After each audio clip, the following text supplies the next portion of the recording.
Today is Monday, September 20th, 2021. Coming up, Roland Martin Unfiltered, streaming live on the Black Star Network. Thousands of Haitian immigrants trekked from various parts of South America, ending up under a bridge in Del Rio, Texas, looking for a better life. Hundreds have already been deported back to their country by the Biden administration.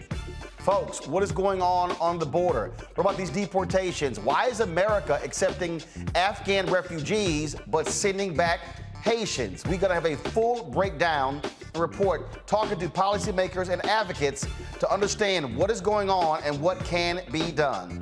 A Michigan teacher cuts a biracial girl's hair without her permission. Her father is suing for $1 million, claiming discrimination. We'll talk to him and their attorney. The prosecution rests in the R. Kelly trial. Now it's time for the defense to present its case. Two former white California police officers are indicted for beating a black teen. In today's Fit, Live, Win segment, are you making mistakes during your workout that prevent you from seeing results? Folks, it is time to bring the funk. I'm Roland Martin Unfiltered on the Black Star Network. Let's go. He's got it. Whatever the miss, he's on it. Whatever it is, he's got the scoop, the fact, the find. And when it breaks, he's right on time and it's rolling. Best believe he's knowing. Putting it down from sports to news to politics. With entertainment just for kicks, he's rolling. It's on go, roll, y'all. It's Roland Martin, rolling with Roland now. He's funk, he's fresh, he's real, the best, you know he's Roland Martin now.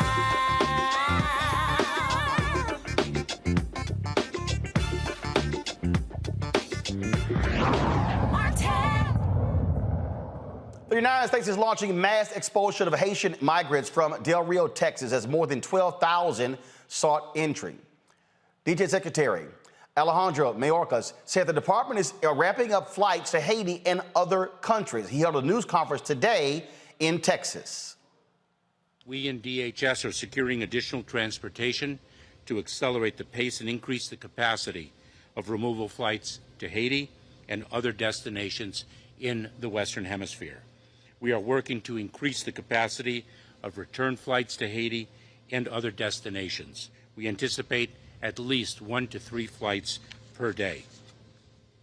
The Biden administration is working with source and transit countries in the region to accept individuals who previously resided in those countries. We are undertaking urgent humanitarian actions with other relevant federal, state, and local partners to reduce crowding and improve conditions for migrants on United States soil.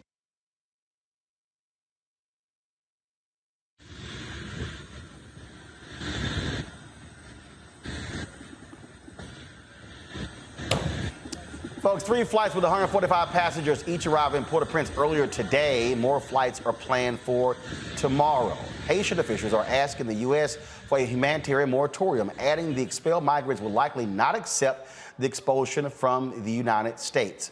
Thousands of Haitians migrated from Chile, Brazil, and Haiti, making their way to Del Rio, Texas last week. U.S. border officials say the migrants thought the border was open.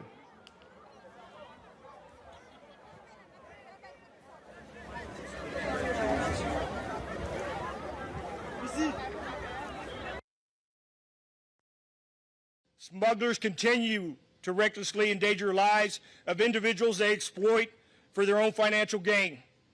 Many of these migrants cross through remote, harsh terrain and unpredictable weather to get this far. Many likely didn't make it. The smugglers leverage misinformation to mislead people. Some of that information is focused on the TPS. Let's be clear, only those individuals living in the United States prior to July 29th are eligible for temporary protected status or TPS. No one who arrived here this past week will be eligible to get TPS. So here's the fact. We are still enforcing the CDC Title 42 order, and those attempting irregular migration here will not be allowed to enter the United States.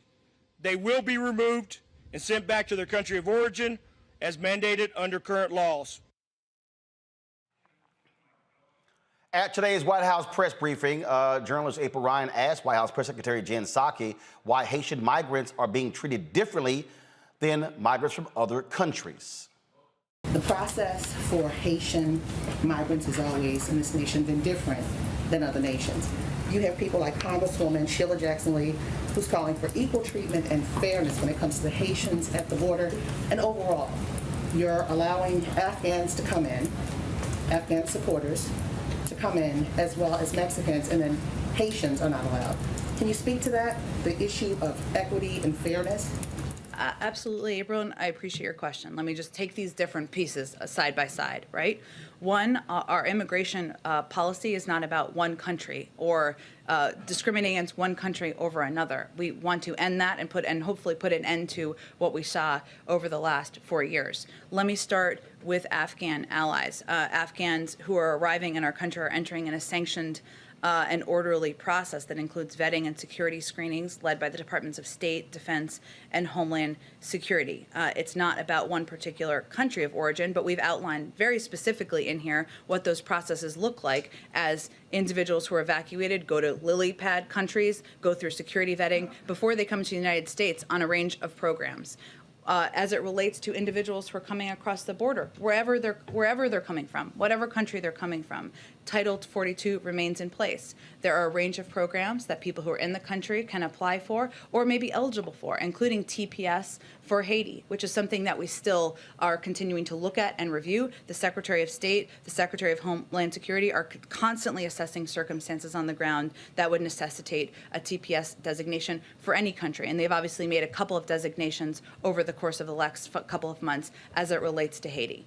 And no matter whether it's the people who left, the Haitians that left in 2010 and traveled to South America and now trying to travel here, or the ones who left after this earthquake, either way, what is there for them to go back to when these planes are taking them back?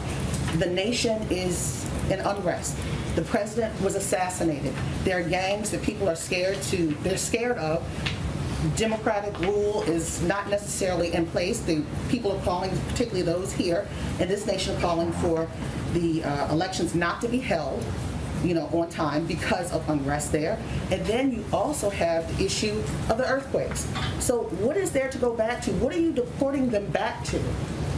Well, April, I will say that our objective and our focus is not only in implementing current immigration policies. We have also been working to provide a range of assistance, working closely with officials from the government as individuals are going back to Haiti, to provide a range of financial assistance, to provide a range of technical assistance. That is ongoing. And we certainly support and want to be good actors in supporting Haiti during a very difficult time, as you noted, with a government that is still working to get back to a point of stability with recovery from an earthquake. And that's why we have a range of programs, options, as well as financial support in place. Psaki was also asked about the treatment of the Haitians after a video and photos showing several Texas border agents on horses swinging whips. There are photographs and reports of border agents on horseback using what appear to be whips on Haitian migrants. Does the administration view that as an appropriate tactic? Can you speak to that? There are people who are upset about it. Yeah, understandably so.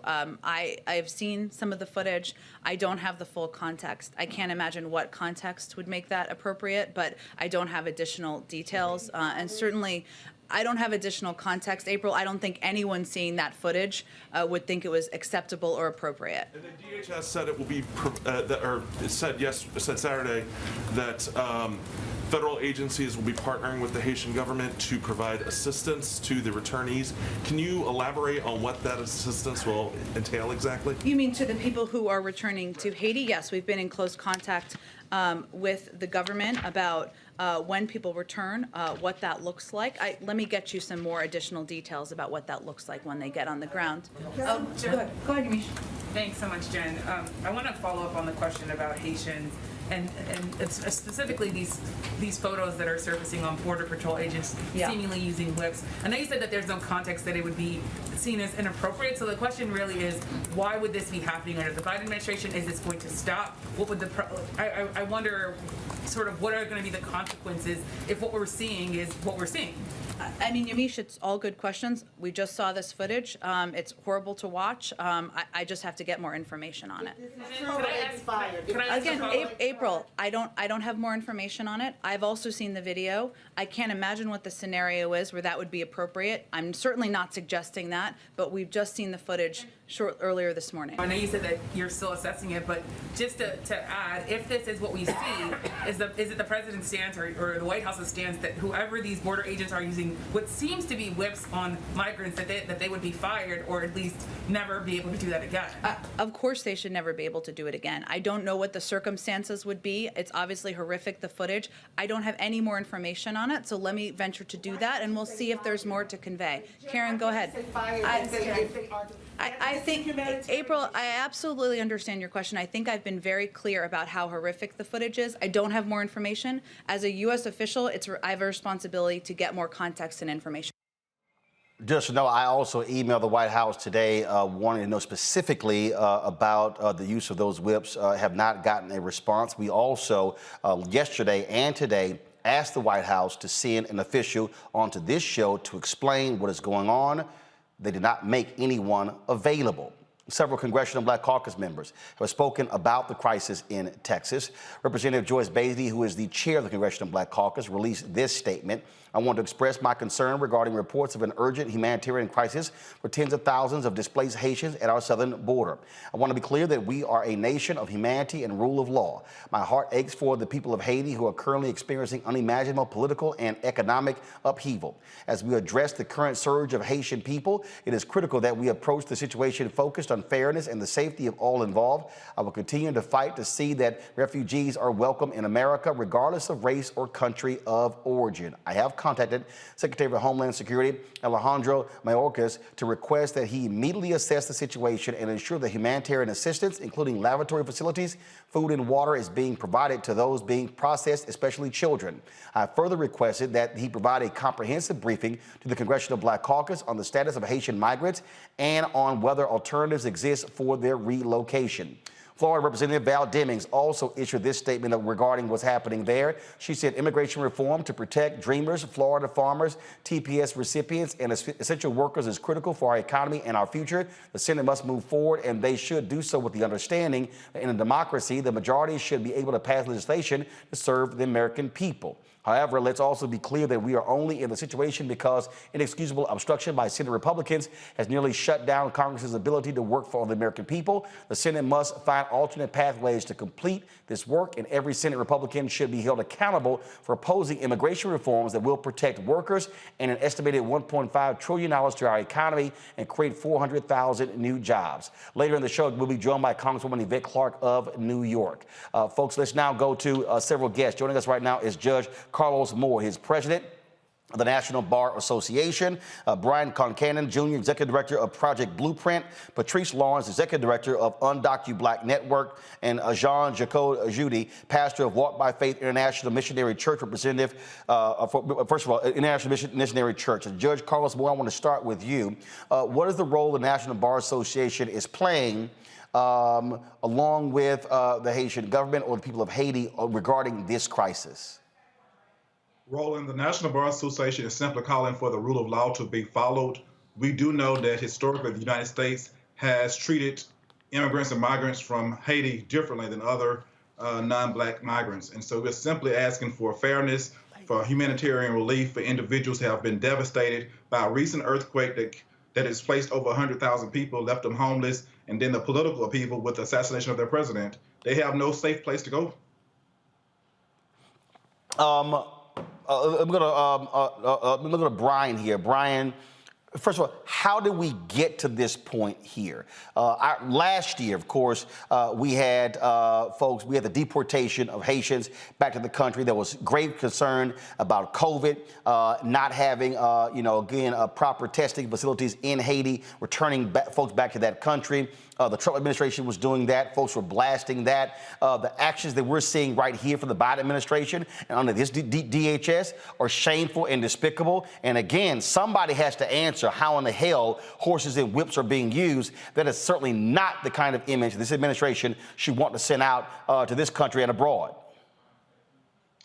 That's a great question, and they're both long-term and short-term answers. The long-term is that for decades, for centuries actually, the U.S. government has had policies that undermines Haiti's ability to provide basic services to its population and undermines democratic governance. That has inevitably created a demand for people to leave Haiti to find somewhere safe where they can live. In the short term, the Biden administration has been using Title 42, which is a public health measure that then Senator Kamala Harris said was illegal and not really advancing public health. They've been using Title 42 to expel people, especially people of color, including Haitians, from the U.S. That policy is illegal. Last Thursday, a judge ordered it. A judge determined it was so, and it's applied in a discriminatory way. And although it is less spectacularly racist than the whips and the horses, it still is racist, and it's led to 850,000 people being sent back to difficult and dangerous situations. Patrice, this Haitian policy that the United States has had really has been in place since President Jimmy Carter. And people have complained for decades. You had Cubans coming to the United States, getting asylum, Haitians being returned. And there really has never been a good explanation as to what's the difference between Cuba and Haiti, other than Cuba is led by a communist regime. Roland, there is no explanation because the only explanation that can be possible is racism. There's absolutely no other reason for this. And that's even clearer with the images that we saw today. I'm really questioning, what year are we living in? Is it 2021 or is it the 1800s? Because what I saw today was slave patrol. What I saw today was Black people saying we are vulnerable. I've got my child with me. I've got my baby on the breast. I have got everything that I have brought with me here to seek assistance. And the United States saying that 15,000 people, 10,000 people is a crisis? Seriously? We can't handle that, but we are doing other things for other countries? It is shameful. It is absolutely disgraceful. It is absolutely shameful. And all of those racists, those savages on those horses need to lose their job immediately. We have to stop the war on Haitians. We need a system of care. We need to make sure everyone's tested for COVID if that's the problem. We need to get rid of Title 42, and we need to institute immediately Haitian parole. We have the tools to use, and the only reason we're here today is because we're under Biden and not Trump. If we were under Trump, this wouldn't even be a conversation. Pastor Judy, when we talk about, we talk about treatment, I mean, here's the question that somebody has to answer to. And that is, how can the United States easily, without any thought, relocate thousands of Afghan refugees. They're not, so if we had to use the argument of Cuba, the Afghans are not coming from a communist regime. So the question then is, all right, why is the United States treating Haitian migrants differently than they are Afghan refugees? It's a good question. It's sadly that we're witnessing what's going on under Biden. What I see that happening here in El Paso, Texas, is that the government, the current government, is let themselves being bullied by Abbott, the governor of Texas, and in that there is a knee-jerk reaction from the administration, and that reaction gonna cause more problems for the people that been already about 7,000 that I know that been already in Haiti, and Haiti is not equipped to receive them. It's creating more problems for these people that are trying to find life. If we're gonna do anything about this problem, we need to go to Panama and Colombia to fix it there. Not when they already cross all these countries and then enter even Mexico and now the United States.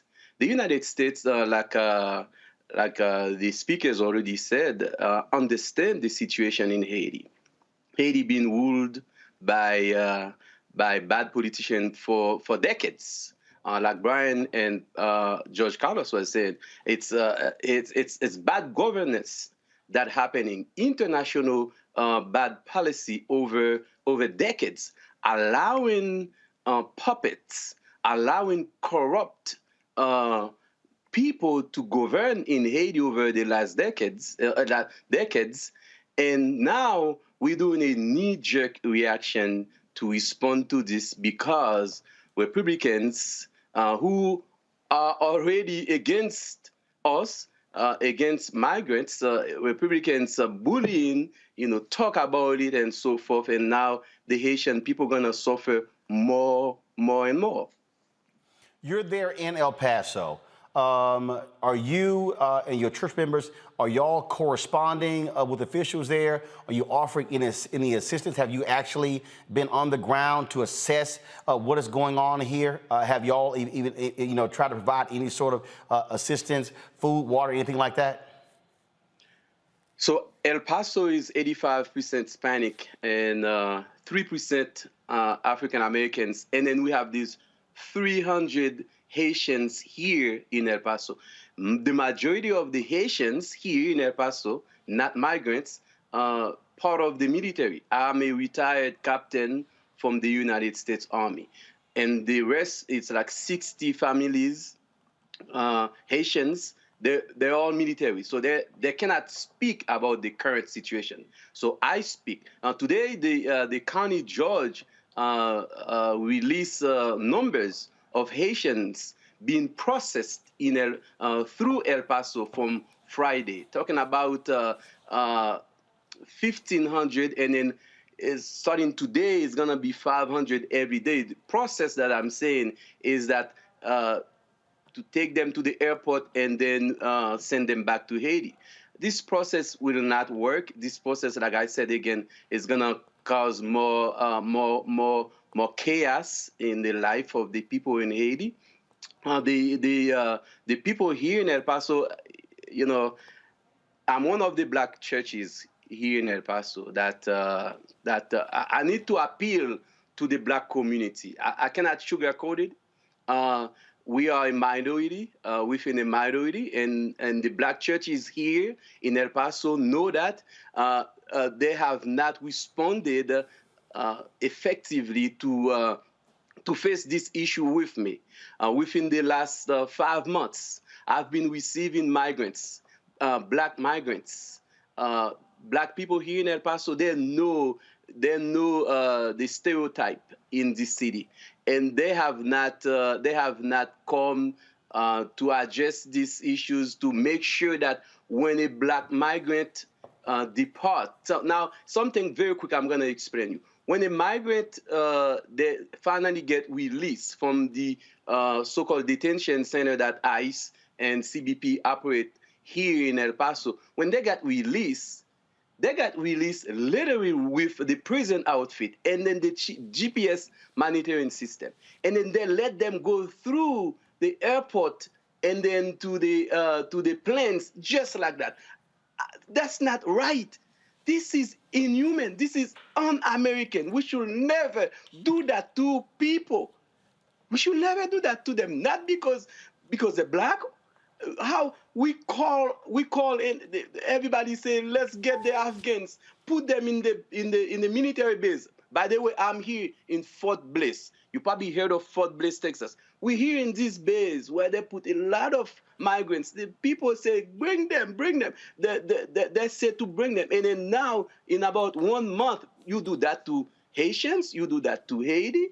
Come on, that's not right. That's not right. Here's what's interesting. I got folks, people who run their mouths, always smacking their gums on YouTube saying, Roland, you voted for Biden for this. Let me remind all of y'all who seem to be stuck on stupid, okay? Who sent Haitians back? Trump. Who did before Trump? Obama. Who did it before Obama? Bush. Yes. Who did it before Bush? Clinton. Mm-hmm. Who did it before Clinton? Bush. Who did it before Bush, the father? Reagan. Who did it before Reagan? Carter. So this is the point that I need people to understand. This is American policy. Mm-hmm. And that's the issue here. And we need to contend with that. Why does America have a different policy for Haitians than they have for Cubans?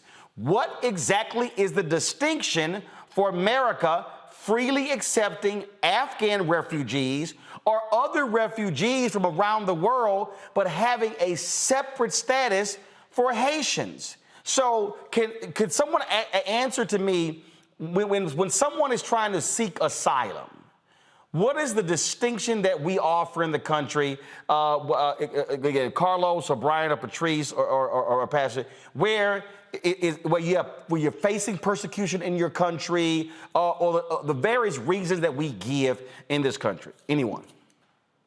So with Cuba in particular, we had the wet foot, dry foot policy for a very long time. Which Okay, just so said for the that person who don't know, what's wet foot, dry foot policy? It is exactly what it sounded like, which was that if you were Cuban and you came on a boat, you wet foot, and once you set foot on any type of American soil, dry foot, you are allowed asylum. You are allowed asylum. You can get a green card. You'll process by just the mere fact that you're Cuban. Now, Obama wound down that program, so I'm not sure where it is right now. And then for asylum, that is still an international right.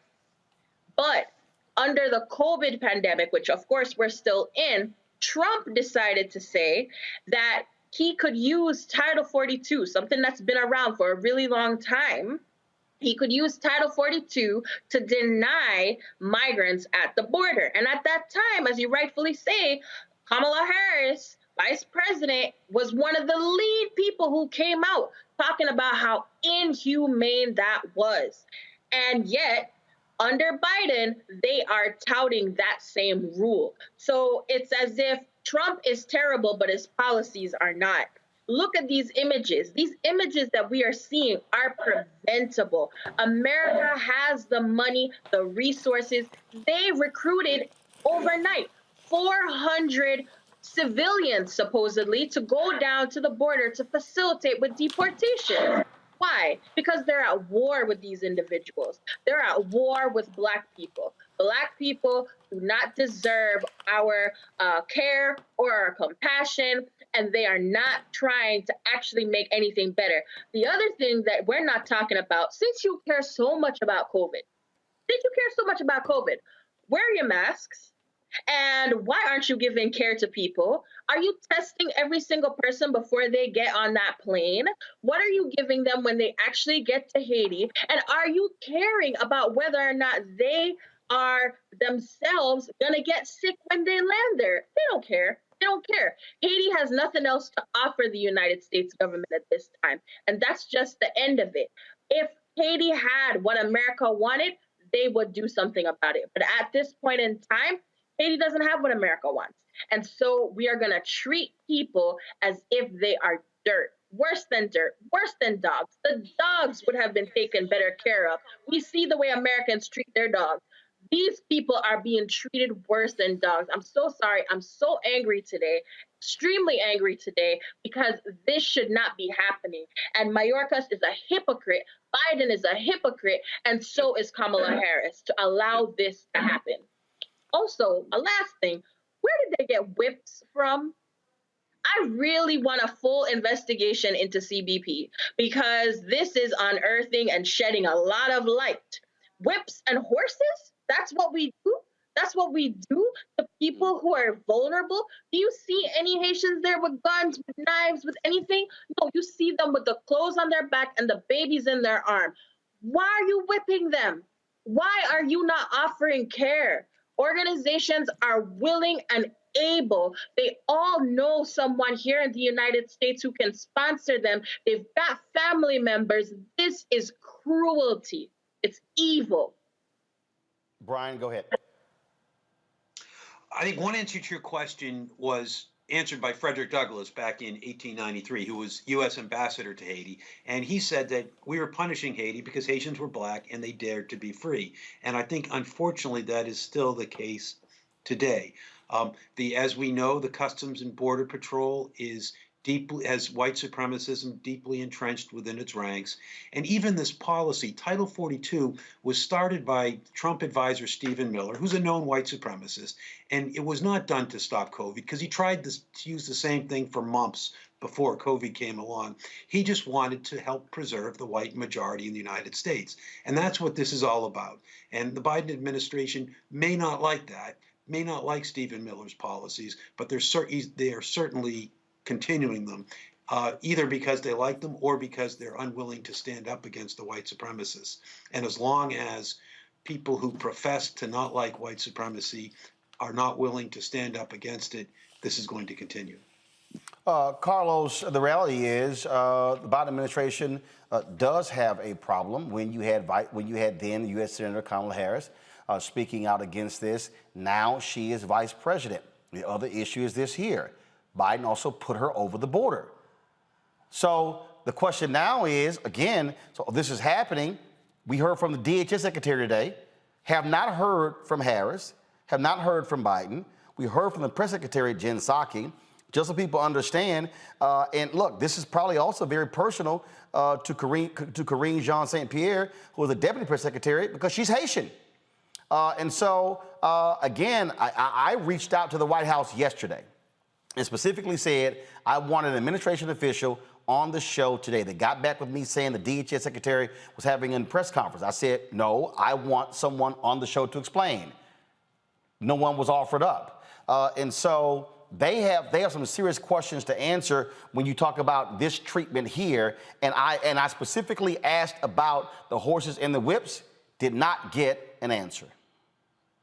Yo, Roland, from the National Bar's perspective, the Biden administration is sending mixed signals. Just last month, the Biden administration redesignated Haiti a TPS beneficiary nation, where those Haitians already in the country do not have to be deported immediately or repatriated immediately because of the violence and political instability. And yet now you have the Biden administration allowing people to go back without the benefit of seeking asylum in this country when they get to the port of entry.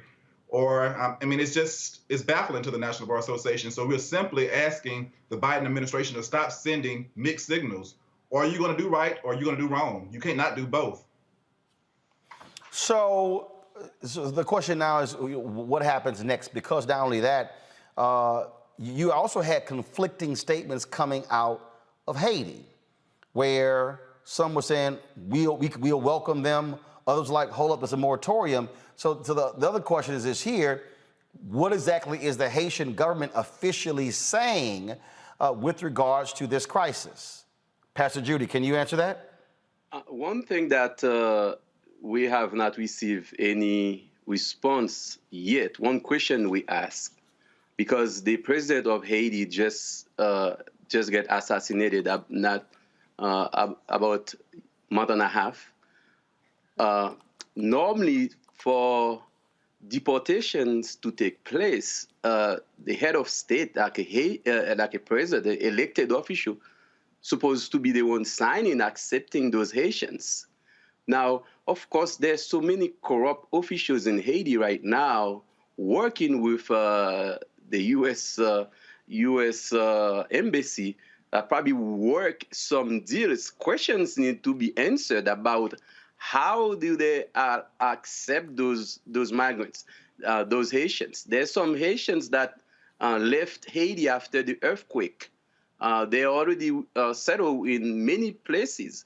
Haiti is the last place that they will go because the ties is limited because they've been away from Haiti for so long. So the question today is who signed, who accepted them, who allowed it, or is the administration just by force just enter Haiti because Haiti is unstable right now? So as far as officials in Haiti, it's nobody really in charge because not too long ago, the prosecutor sent a letter to interview the current prime minister. The prime minister turned around and get the prosecutor fired. So, I mean, the things that we need to talk about also is that who is in charge in Haiti and who does the administration work with in Haiti to do things. From a Haitian perspective, it's some shady thing is happening right now, and these people, they need to come to your show and to respond to those hard questions. How did that happen? How do we treat Haitians like that? Like you were talking about the question about Cuba and Haiti. You know, I came here in the United States in 1994 based on asylum.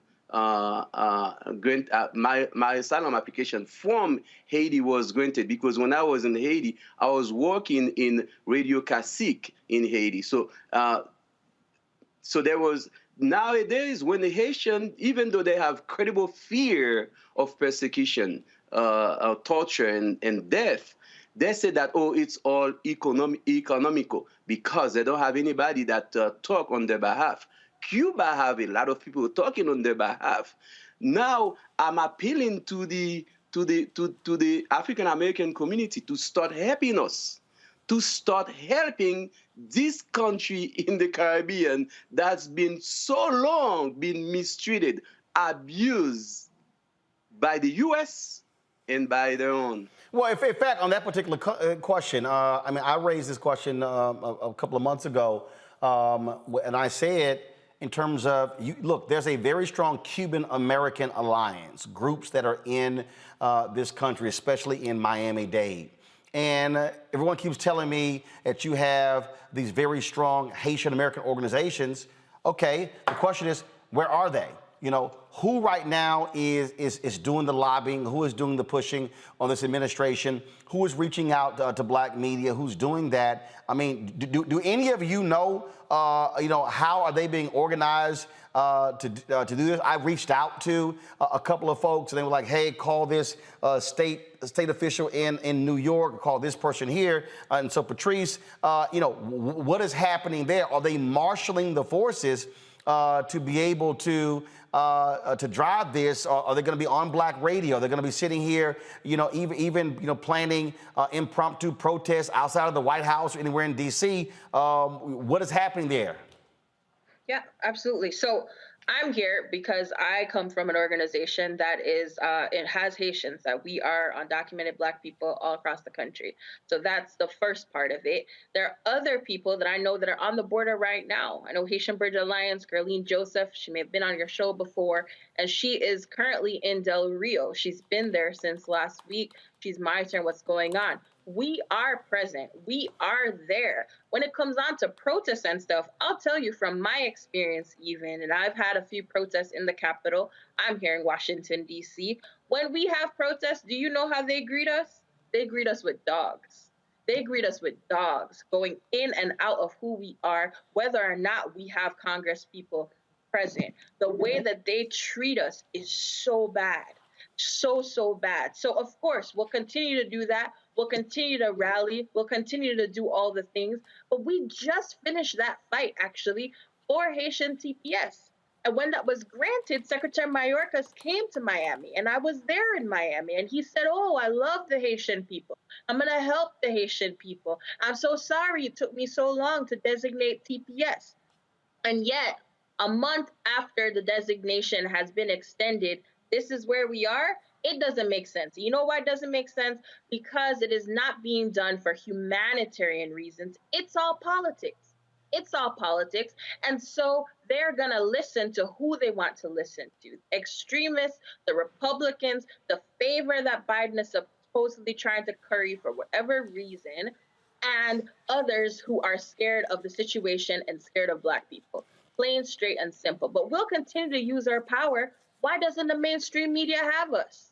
Oh, well, Right? well, I can look. I can tell you that that's a real easy answer because look, you barely got African American issues covered. You damn sure not going to have Haitians. But what you also have is you have folks who are much more willing to cover what happens with Cuban Americans than what happens with Haitian Americans. Brian, you, of course, you founded the Institute for Justice and Democracy in Haiti, was that executive director for 15 years. Unpack this, please. Unpack this for me. In terms of, you have, obviously, you got CBC members who are very much involved. Who are the white congressional or U.S. Senate allies for Haiti? There's been some, and it's growing. You know, one thing that was really exciting to of us, among the disappointment that we had this spring with the Biden administration, was the fact that the House Foreign Affairs Committee has been taking a very strong stance against our administration's support for a brutal regime in Haiti. That was led by Gregory Meeks, obviously a CBC member. But one of the exciting things was almost every member of his committee, both Black and white and Hispanics and others, were supportive of that. Mostly Haiti work has been led by the CBC, traditionally John Conyers for a long time, Maxine Waters, Barbara Lee, lots of CBC stalwarts. But definitely less so by the members of the white Congressional Congress. On the Senate side, Senator Ed Markey has been stepping up for Haiti in the past. But you know, obviously, you need a lot more. You need people willing to stand up against the Democratic administration. I mean, there's much more willingness to stand up for the Trump administration for calling Haiti a shithole country than it was for standing up against the Biden administration for treating Haitians the way we're seeing on television. Well, today. here's what I mean by that. So you take Florida Senator Marco Rubio. That's a huge Haitian American contingent there in Haiti. He said nothing. I'm about to send a tweet out right now. He said nothing. I'm on his Twitter feed right now. He said nothing about what's happening with the Haitians there.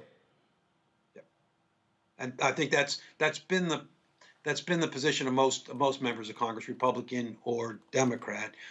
They're not speaking up. And again, I mean, I don't think I have to add to what everybody else has been saying. There's no way of making the distinction other than on the basis of skin color. Carlos, what's next? What's next? We hope to get down to the border as president of the National Bar, the Black lawyers and judges in this country, and see for ourselves what's going on and assist with the Haitian Bridge Alliance to offer humanitarian assistance, offer legal assistance, pro bono assistance to those individuals. They are entitled to a court hearing. They are being immediately expelled from this country without benefit of petitioning the country of the government for asylum. And that is wrong. We want the rule of law to rule the day, to carry the day, and we will fight and not sit silent until justice and the rule of law prevails in this country. Pastor Judy, for you, what should happen next? I think what next is that there's a bigger awareness that just been brought to the attention of the American people and to the Black community, is that what you see under the bridge in Del Rio, Texas, it doesn't happen there. We have to go back to see over the past 50 years how the United States of America has been mistreated Haiti by putting bad people in power in Haiti by setting up bad conditions for Haitians to live in Haiti. What we see that happen under the bridge is the eye-opener that we should never abandon this place. What took place under the bridge when we see people being mistreated, people having makeshift environmental protection, it's giving us a bigger picture as a whole that we need to do something positive. We need not to respond to Republican bullying us. We need to continue forward. Like things that took place in the past, actually for Haiti, the Congressional Black Caucus being in the forefront. Now I understand Biden is the president, he's the Democratic president. They're kind of silent. They need to come back and start talking again, start bringing awareness. We need to take off the gloves. The Black Lives Matter. We need to get involved about this minority of Black in Haiti being mistreated for too long. And the real is to let us know that, oh, Haiti still exists. Haiti, we need to do something more positive about that place. Patrice. And Dr. Black will continue to organize. In the past week or so, we were able to organize a letter that came from Congress with about 50 Congress people. It needs to be much more.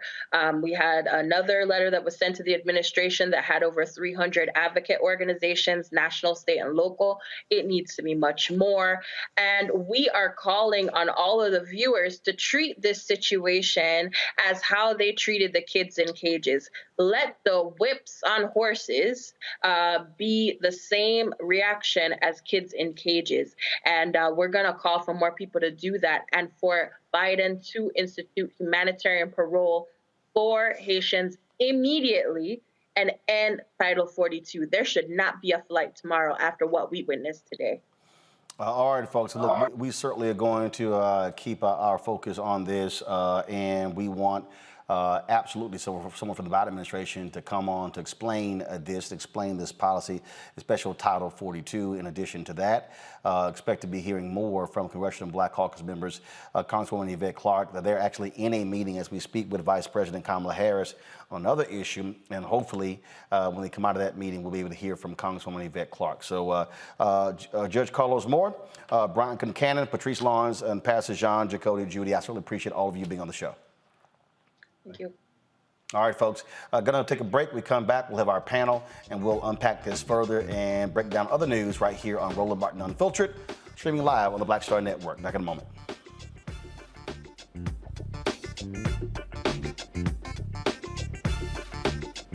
I believe that people our age have lost the ability to focus the discipline on the art of organizing.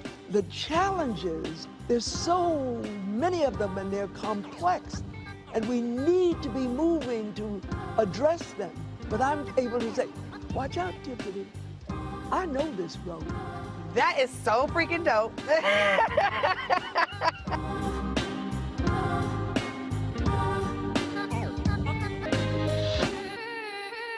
Time to be smart.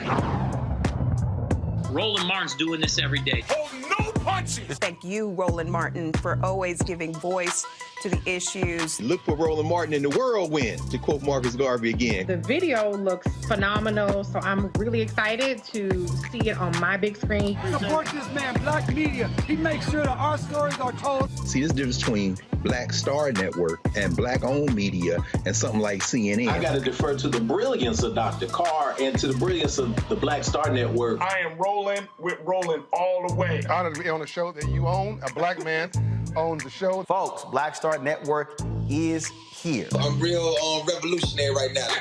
Roland was amazing on there. Stay black. I love y'all. I can't commend you enough about this platform that you've created for us to be able to share who we are, what we're doing in the world, and the impact that we're having. Let's be smart. Bring your eyeballs home. You can't be black-owned media and be scared. You dig?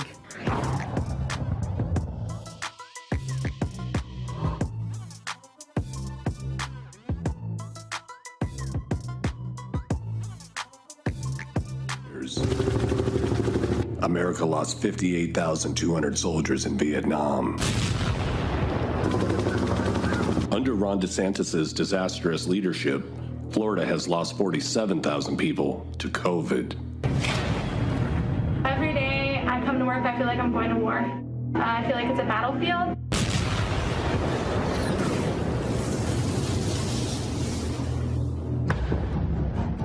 Governor Ron DeSantis has been downplaying the severity of COVID in Florida. I mean, it may go up a little, but it is not surging. Just like the Secretary of Defense and generals did in Vietnam.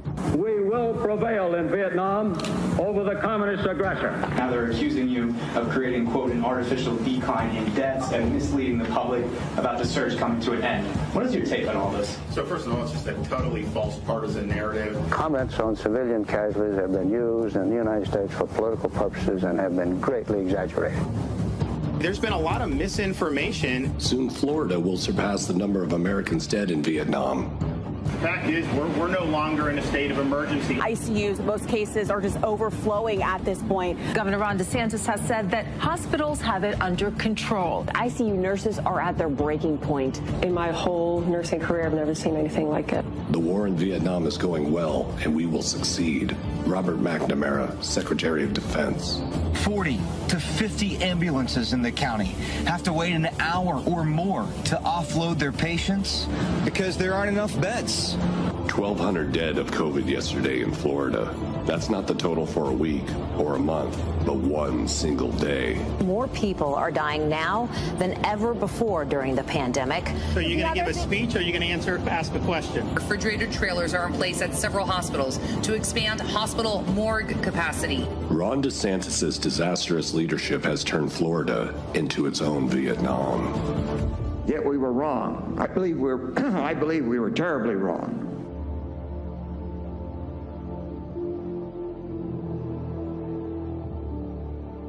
Hey, yo, Peace World, what's going on? It's the Love King of R&B, Raheem Devon. Hey, I'm Cupid, the maker of the Cupid Shuffle and the Wham Dance. What's going on? This is Tobias Trevelyan. And if you're ready, you are listening to and you are watching Roland Martin Unfiltered. Folks, this is a drone video from the folks at The Insider that gives you a sense of how expansive and how major this issue is, where you have upwards of 12,000 Haitian migrants there on the border. So check this out.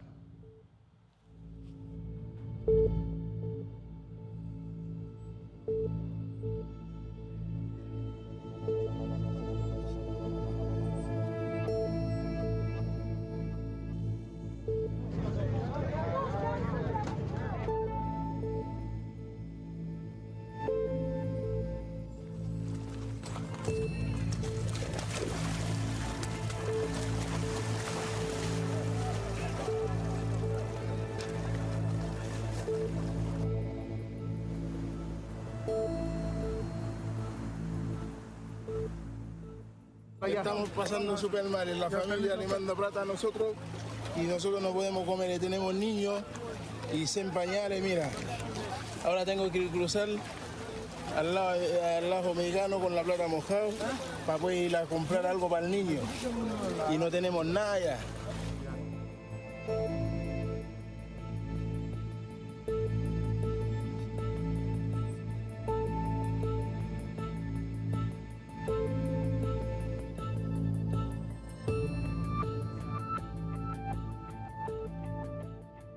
Se eu deportado agora, eu vou morrer. Haiti não tem segurança. Haiti, só bandido. Tem guerra civil todo dia. Muito complicado, porque não tem dirigir Haiti, não tem nada.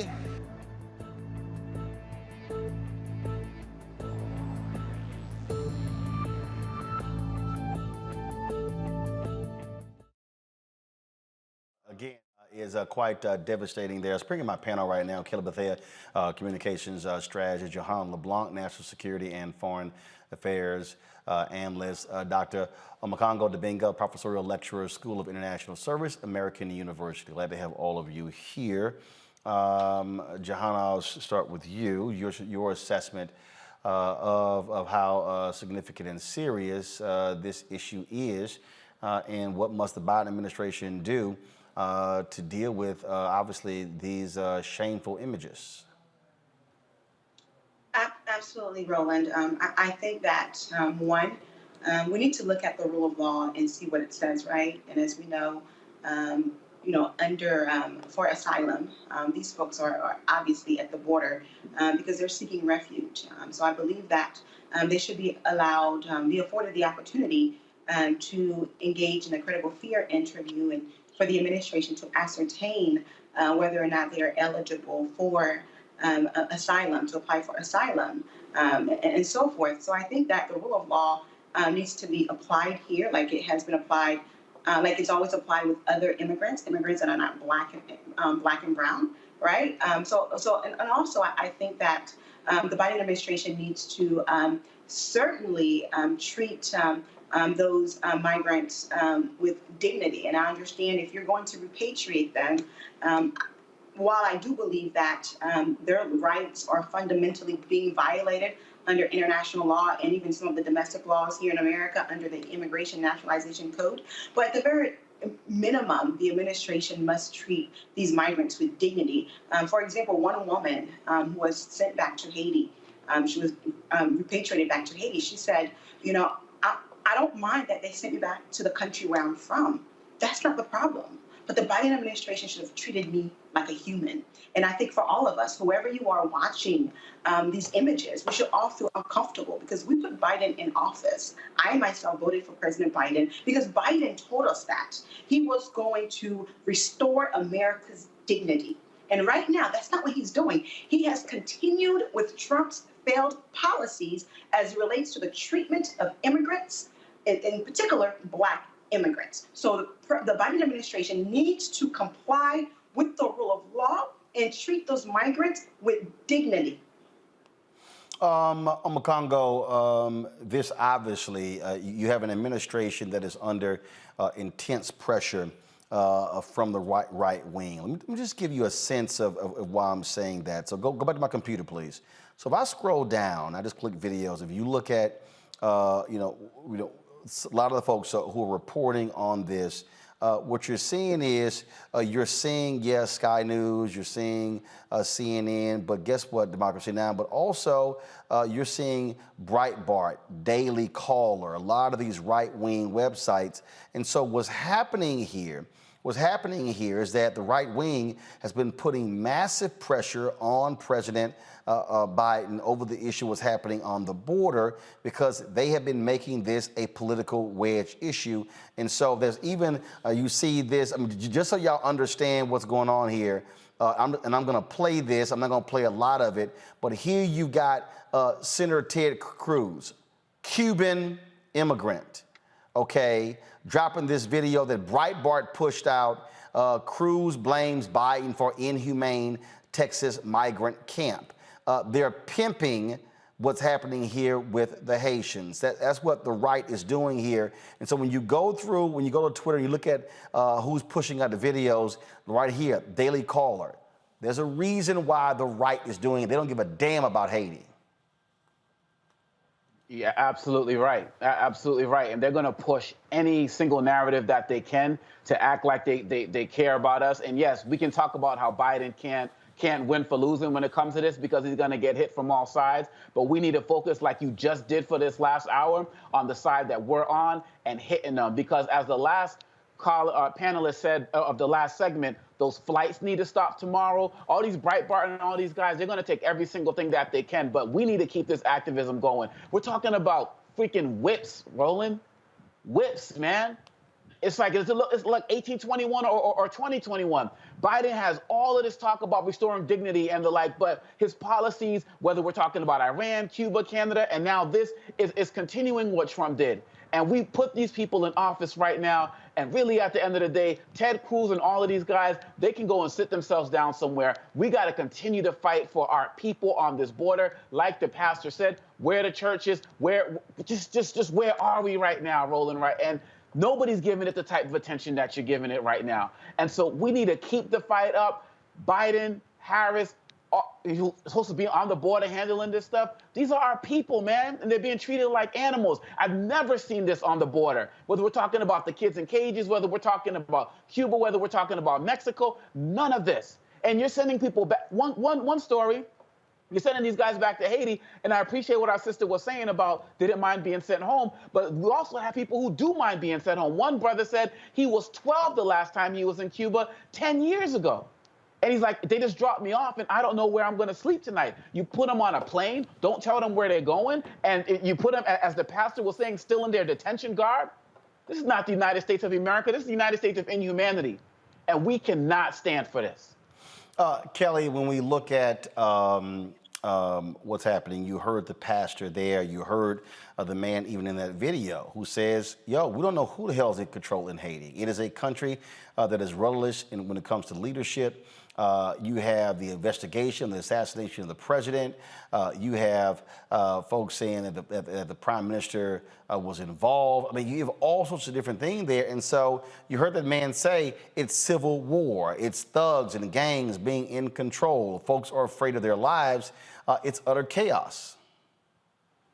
It is utter chaos. But what's even more chaotic to me is the fact, well, not even chaotic, but it's just incredibly hypocritical of the United States to be treating Haitians this way. But like I've said on your program before, I don't even know if the United States can truly help Haiti the way it needs to be helped, because they don't truly understand freedom. Haiti is free. We are not, because we still treat our own citizens as though there is a caste system here. We still treat Black people like second-class citizens here. So the treatment of Haitians and other minorities at the border, other nationalities at the border, isn't surprising to me, but it is incredibly disappointing, especially when we see literally a flashback to 1821, such as our previous panelist said, with the horses and the whips. And for me, it just does not compute how we still have this performative allyship when it comes to minorities and Black people. America cannot afford to do any more performative allyship. We cannot afford to do any more just surface level humanitarian help. You being there with cameras is not helping the issue. I saw on CNN today, they had a live footage of people bathing in some type of body of water. I couldn't tell if it was a river or not, but it was uncensored. And by that, I mean, there was literally a naked, tender-age child on CNN without censored. So for me, going back to the fact that they are not treating these people with dignity, and how we are not treating Haitians the way we would treat the Afghans that we literally just risked 12 American lives to get over here, and even more so. The fact that we are taking away their dignity and compromising our integrity as the United States is just appalling to me. So again, we cannot afford any more performative allyship. We cannot afford to keep going like this. It is clear that those men on horses had that equipment for a while. It said the United States on it. They're backed by the United States. So the shocking fact is that it was a picture, not the fact that it's happening. So the Biden administration, this is on you. Yeah, I mean, look, the reality is, you can't say Trump, Republicans. No, Biden, Harris, they are now in control. They control the levers of government. And so the buck stops with them. And you saw in that news conference how April Ryan was pressing Press Secretary Jen Psaki, who was not happy at all with how aggressive she was doing so. But these things have to be answered because what we're seeing is dead wrong. And again, I'm going to go back to what I keep saying over and over and over again, and that is there has to be a reckoning as to why there's a separate policy in the United States for how Haitians are treated compared to Cuban Americans and others. The reality is this: if there were 12,000 Cubans trying to make their way into the country, they would not be boarded on planes and flown back to Cuba. Simple as that.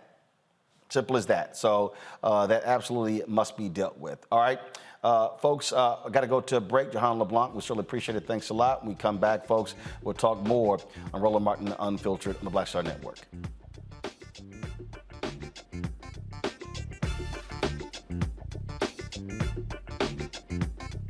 George Floyd's death hopefully put another nail in the coffin of racism. You talk about awakening America. It led to a historic summer of protest. I hope our younger generation don't ever forget that nonviolence is soul force. Priceless.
Time to be smart.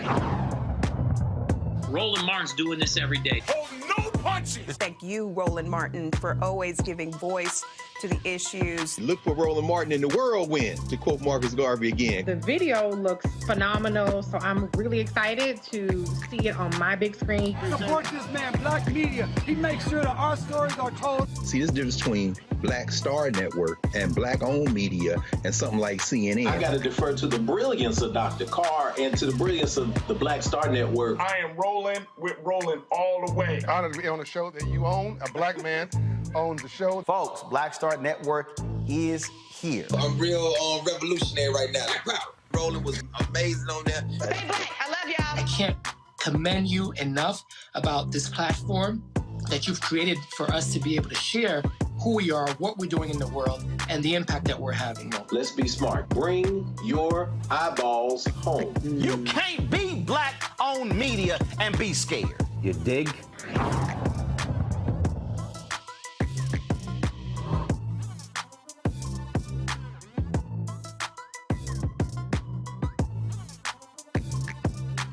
Bishop TDJ. Hi, y'all doing? It's your favorite funny girl, Amanda Seals. Hi, I'm Anthony Brown from Anthony Brown and Group Therapy. What up, Lana Well, and you are watching Roland Martin Unfiltered.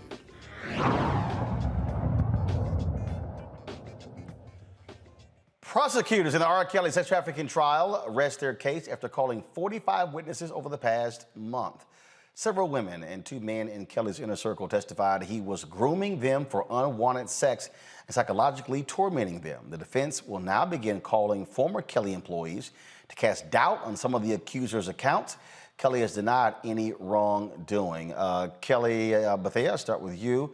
Again, the R. Kelly defense, they got an uphill battle on their hands. I don't even think it's uphill. I think they already lost the war on this. This is just a matter of constitutional rights at this point, and the fact that R. Kelly is entitled to an adequate and effective defense. Frankly, what he did was indefensible. We have known for 20 years that R. Kelly is a pedophile. He is also a hebephile. He is a disgusting human being who happened to have been talented, not talented to the point of that he's above reproach, but he was talented nonetheless. He was a musician, but that does not excuse his behavior to the tens of possibly hundreds of Black girls and young Black women that he has assaulted, that he has raped, that he has. Hold up. We cannot say he's assaulted and raped because he hasn't been convicted. I understand your Allegedly. point. Thank you. Allegedly. I said, but as a lawyer, we can't make that because he's not been convicted. I'm aware. My apologies. Allegedly assaulted, allegedly raped, just indefensible crimes that he has been indicted for. He needs to go to jail. Should he be found guilty, which I, at this point, have no doubt that he will be, he needs to be up under the jail. This is a man who claimed to be the Pied Piper. He coined himself to be a predator, because that is what a Pied Piper was. That whole folklore of a older man who, by being a musician, was able to lure children away from the safety of their homes so that he could do unspeakable things to them. The fact that he likened himself to that in a favorable light and still thinks that what he allegedly did is okay just shows you that not only the cognitive dissonance, but just how sick this man really is, and how sick, frankly, his followers are, who still think that he's innocent. So again, like you said, we're going to be watching this very closely, but I have a really good feeling that we won't be saying the word allegedly much longer. Makongo? I'm definitely hoping that Kelly is right on that, in terms of we won't be saying allegedly much longer. And I really hope that after this trial is complete, that many of his accomplices will also be brought up on trial, because they engaged in trafficking of children. Last week, you talked about how somebody walked in on him when he was performing oral sex on Aaliyah. I mean, these are things that people knew, and these are things that people saw. The man used to sit outside of high schools looking for girls, and people enabled that. I think it's really important also that we're making sure that these victims are getting the alleged victims are getting the support that they need as well. Because we all see when people who might be celebrities like a Lupita Nyong'o or people like that come out and condemn people like a Harvey Weinstein for what they did, and they get attacked online and social media. These younger children, they don't have that type of defense. And so if people are knowing who they are, I wouldn't be surprised if people who are still part of R. Kelly's team are engaging in some form of bullying and those types of behavior as well. So we have to make sure that we're doing the work to uplift them as well, because they need the support for their coverage. They were doing this before Me Too ever popped off, right? And so really at the end of the day, we have to make sure we're supporting our young Black girls who are now young Black women now, and probably a little bit older Black women now. And we have to make sure that his entourage and everybody who's been involved in this trafficking ring gets punished to this most severe extent of the law if they are found to be guilty.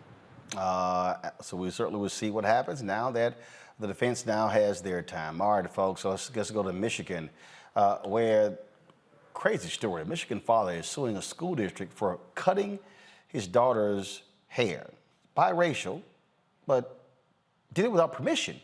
Jimmy Hoffmeyer filed a $1 million lawsuit against Mount Pleasant Public School for racial discrimination, ethnic intimidation, intentional infliction of emotional distress, and assault and battery. Hoffmeyer claims the school violated his daughter's rights after having their hair cut on 2 separate occasions while his daughter, Journey, was at school. Joining us right now is Jimmy Hoffmeyer, as well as attorney Chandrika Simmons and Christina Laster, Director of Policy and Legislation, National Parents Union. Glad to have you here. Jimmy, first of all, why in the hell are they cutting their hair? Like, what was the rationale given? They said it was because my 7-year-old daughter, asked for it to be done. Okay, hold up. They're claiming that your daughter asked for her hair to be cut. Yep. But so what? Is there a salon or a barbershop in the school? No, there isn't actually. So first of all, who cut her hair? First time it was a 7-year-old little girl that was in class with her, and her name was Amaya, I guess. That was on March 24th. And March 26th, it was done by her library teacher and approved by her her first grade main teacher as well. Okay, so I mean, obviously, look, in schools, kids do all kind of stuff. And so having another classmate clip your hair, I mean, I get that. But a teacher actually went ahead and at no point did that teacher say, sorry, Journey, I can't cut your hair. You're going to have to actually talk to your parents? And no one talked to you? She actually addressed my daughter, actually. And yeah, I'd never got an email, a call. I had to call them to figure out what happened to my daughter's hair. Chandrika, explain this, because does the district actually have a policy? No. Go The ahead. district does not have a policy of educators turning into barbers and cosmetologists for the day. So this library teacher gets permission. Who the hell gave him permission? No one gave them permission. And from the evidence that we've gathered from them thus far, they have every mechanism in place to be able to contact a parent regarding any underlying issue that they may have regarding a student. And in this case, they chose not to contact Mr. Hoffmeyer and to just unilaterally decide that this what was best for his daughter. Even though Mr. Hoffmeyer had already taken his daughter to a hair salon after the child on the bus cut her hair to shape it up and make it look presentable, they cut this child hair after she had visited at a hair salon. So I'm just trying, I mean, the thing that really just jumps out at me here, Jimmy, is, okay, what was the response from the principal, from the school district? The response from the there really wasn't a good response. They just asked how they could just make it go away, pretty much is all they said. And from the get-go, they told me that they were going to end up with letters in their progress reports, and that's what the end result was of their third-party investigation, who never spoke to me or my daughter or her counselor or anything. I want to bring in Christina Laster, of course, with the National Parents Union. Christina, the reason this is significant because this is not the first story we've told. We've had black folks fighting hair battles. We've, of course, been covering the Crown Act, its passage in different parts of the country for the past year or so.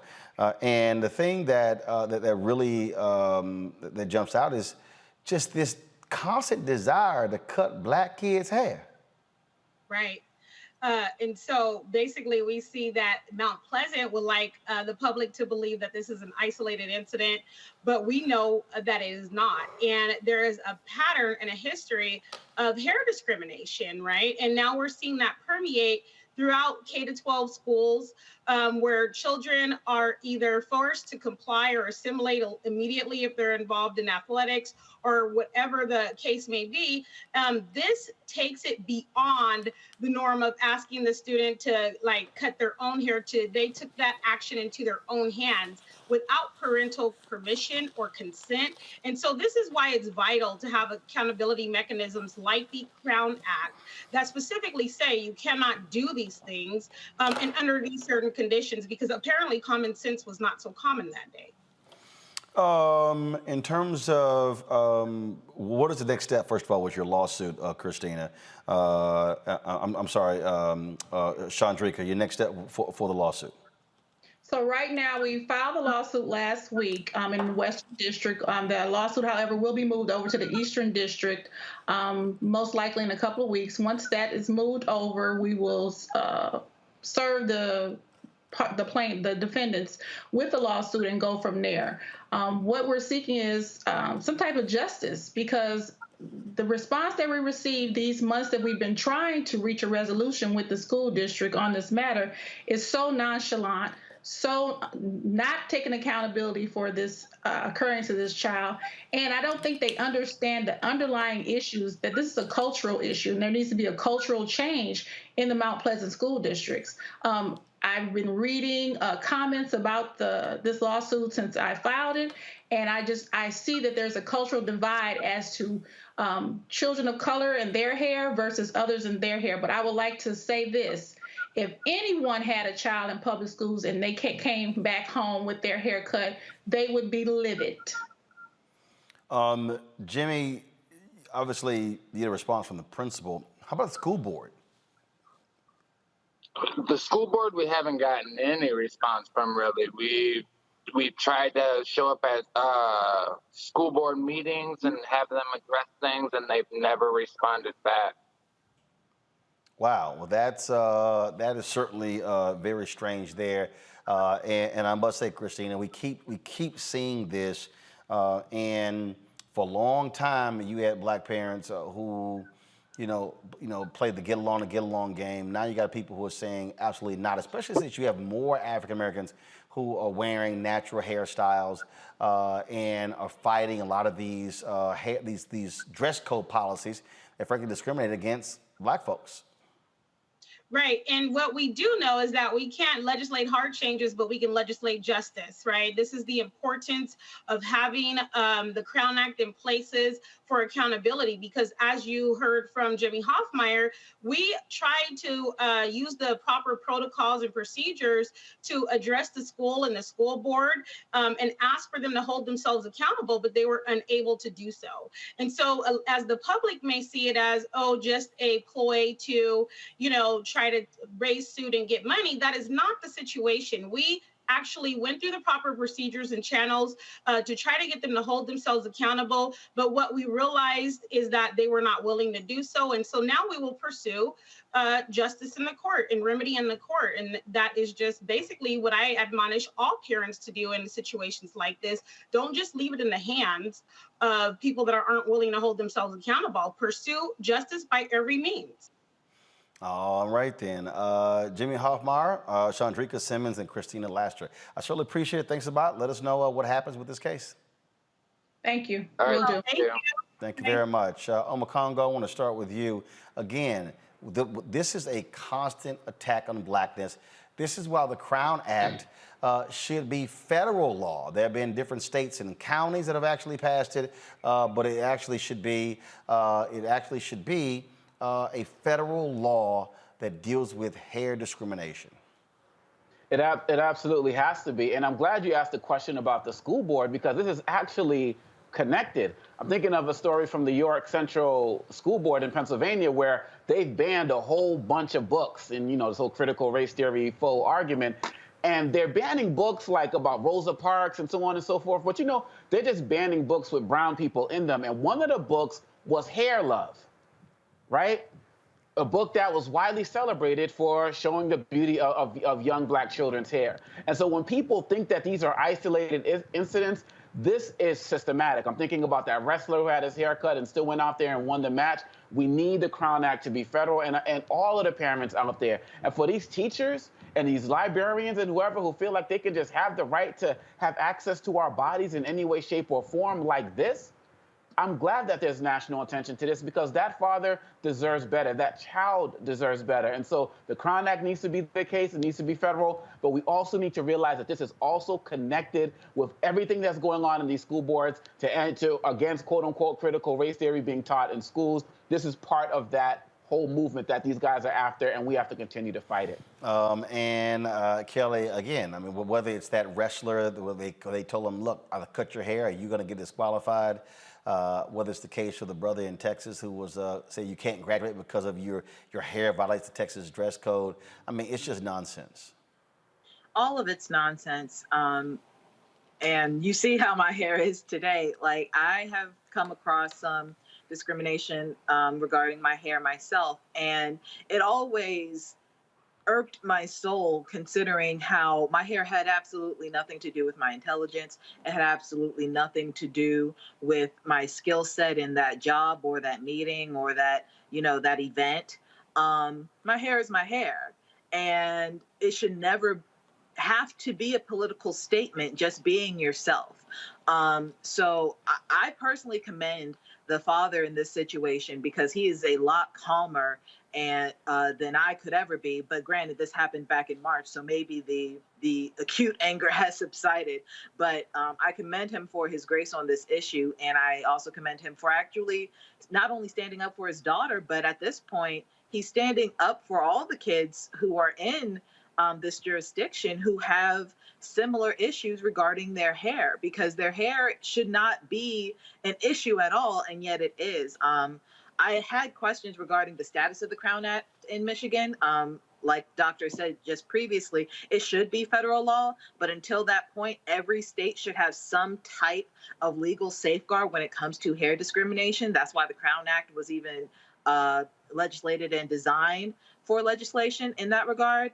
But I would also press criminal charges if possible, because at the end of the day, this is assault on two ends. This is assault on the civil side, which is where they're seeking damages. But this is also assault on the criminal side because someone touched a child without parental consent or without the consent of somebody who could give consent. So I would be interested to see if somebody's going to go that legal route as well. All right, folks, let's talk about COVID, where Pfizer says it has a vaccine that is safe for children ages 5 through 11. With pediatric infections on the rise, many parents are eager to vaccinate their children. The vaccine is already approved for children ages 12 and up. More than 5 million children have been diagnosed with COVID since the start of the pandemic. The FDA will decide on the safety of Pfizer's vaccine for children in the coming weeks. Today, there are 42.9 million reported cases of COVID and 692,000 deaths. In Alabama, there were more deaths than births last year. This is the first time the state that's happened in more than 100 years. Alabama has 64,714 reported deaths and 57,641 births in 2020. The state is battling a war against, of course, the highly contagious Delta variant and running out of ICU beds. Of course, they've had 770,000 reported cases there as well, and 30,210 relate COVID deaths. Not only that, though, the thing that's also that has to be dealt here is that a CDC study finds that the Moderna vaccine is best at preventing COVID-19 hospitalizations, and so that's one of the issues there as well. And so now, all of the FDA says all of the COVID-19 vaccines work well at protecting against COVID hospitalization, but Moderna is better. And so what we're dealing with now here, Omakongo, is, again, what do we do? How do we deal with children who are being impacted? And so Pfizer put the press release out. It has not been certified by the FDA that the Pfizer vaccine is better for kids 5 through 11. Yeah, and for a lot of parents, it's such welcome news. Another milestone today is that we've passed the number of people who've actually died during the flu of 1918 as it relates to the COVID pandemic today. So it is getting worse. You talk about Alabama on track to do that again this year. And you look at New York, you know, where a lot of students who came into the school year came in already testing. They already had COVID going in, and the school has already shut down. We need this, man. We need this out there. Parents are, you know, I got 3 kids, and, you know, my youngest is 6 years old. And so this is something that's on my mind on a regular basis as well. And really, quite honestly, at the end of the day, it's really sad when you see that a lot of what's happening is because governors are just not taking action. They're blocking things like mask mandates and the like. And we have preventable deaths right now. And you talk about the number of children who are getting COVID going up. And I don't know what's going to go into the fall, man. We got another holidays coming up with Thanksgiving and Christmas coming up. So people and Kwanzaa and everything. So I don't know if we're going to have more surges, but our kids need a level of protection, particularly when our political so-called leaders are not going to fight to protect them and do whatever they can to score political points. So I'm happy for this news today. And again, it's safety. Parents want their kids to be safe. Bottom line is those who are under 12, best bet they got is to keep washing their hands, have safe distance, and to wear those masks, Kelly.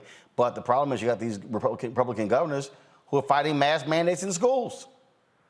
It's absolutely ridiculous. To me, it just feels like these politicians do not care about our kids, because it does not make sense that you are fighting against preventative measures against a global pandemic by telling people not to wear, frankly, the one thing that can keep them from getting it outside of a vaccine. It is absolutely ridiculous to me. And these poor kids, they don't have safeguards like the adults do, being the vaccine. Finally, Pfizer is saying that ages 5 to 11 are able to get it, but we don't know if these parents are going to give the go-ahead to get this vaccine to their kids because of the vaccine hesitancy and the vaccine, frankly, just the vaccine point. It's incredibly frustrating to me that these children have to rely on those who also do not care about them to the extent that they should. If you are a parent who has a tender age child in this age group, please get them vaccinated, because that is the only way we can actually achieve herd immunity. That is the only way we can get a semblance of normalcy back in this country and, you know, in general, the world. But getting a vaccine, just one more vaccine outside of the other immunizations that your child probably already has to be in public school, you know, just get them vaccinated. Just get them vaccinated. Well, you still got a lot of folks who say disagree with that, but you know what? You got folks who are still impacted, such as comedian Chris Rock. He says he has COVID-19. He also was vaccinated, but in a tweet he stated, "Hey guys, I just found out I have COVID. Trust me, you don't want this. Get vaccinated." Speaking of getting vaccinated, wife of Reverend Jesse Jackson Sr., you know what? Before, she didn't want to get vaccinated for COVID. Oh, she now is urging people to do so. After she was diagnosed with a severe case of COVID, she, of course, is out of the hospital, Reverend Jackson. He still is at a rehab facility undergoing treatment for his Parkinson's disease and his issue as well. So it's always, again, she was, now, here's what's interesting. Before they said that Jacqueline Jackson didn't get the vaccine shot because of a pre-existing condition, but now she's endorsing it. Sounded to me like she's actually didn't want to take the vaccine, but she'll believe it now. Yeah, I find it very interesting to hear about that as well, because I was wondering, and I'm wondering now, she's still telling people to get it, but still won't do it herself because it's more of a public relations thing. I don't know if she said she's going to get it once she recuperates. I mean, I definitely hope that she does. But it's like they say, when this stuff hits you in the face, all of a sudden, everything changes. And I'm just fortunate, I'm just grateful that neither she nor Reverend Jackson were on their deathbed talking about, you know, can I get the vaccine? I mean, she has an opportunity now to heal, and I hope that she continues to be a strong voice for these vaccinations, because quite honestly, a lot of people are going to listen to her, probably more so than they will him. Look, I'm telling y'all right now, y'all can play around as all y'all want to. Go ahead. I ain't trying to play around with COVID, but, you know, and so it goes. All right, folks, 2 former California police officers were headed to court for beating a black teen. Michael Stiles and Omar Villapueda are facing felony assault by a public officer and assault with force likely to cause great bodily harm charges after the brutal beating of Devin Carter during a December 30th, 2020 traffic stop. Now, here's the deal, folks. Watch this video. Boy, it's crazy. Take your seatbelt off. Take your fucking seatbelt off. Okay.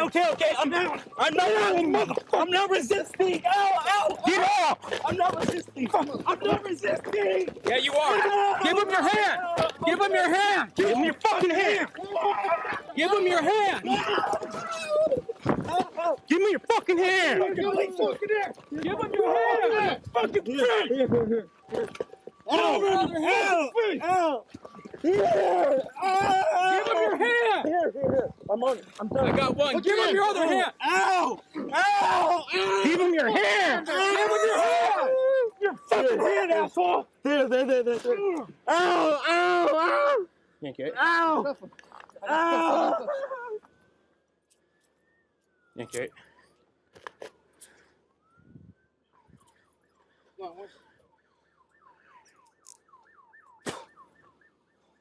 Ow. Ow. Ow. Ow. Ow. Double off. I'll throw him in the car. Stand him up. Huh? They're on the tight. Okay. Ow, ow, ow. Stand up. Okay, I'm done.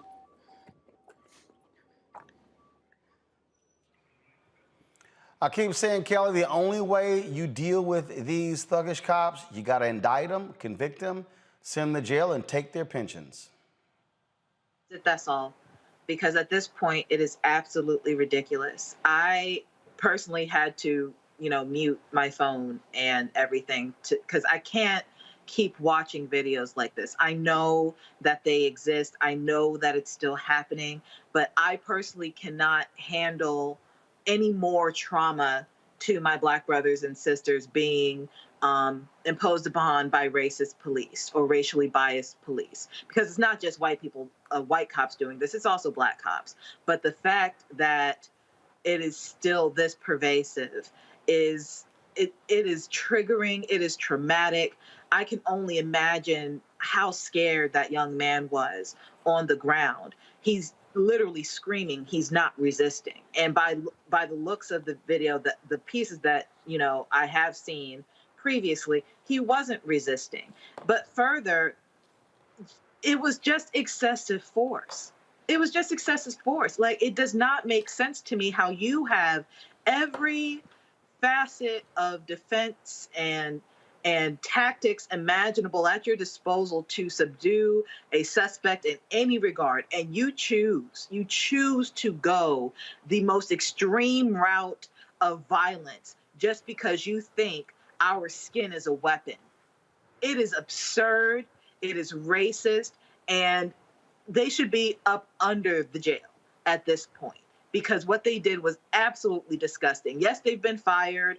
All of the administrative stuff is done. At this point, this is purely criminal. They need to be under the jail. Again, Makongo, if you got to have deterrence, and when they say I can get off, that's no deterrent.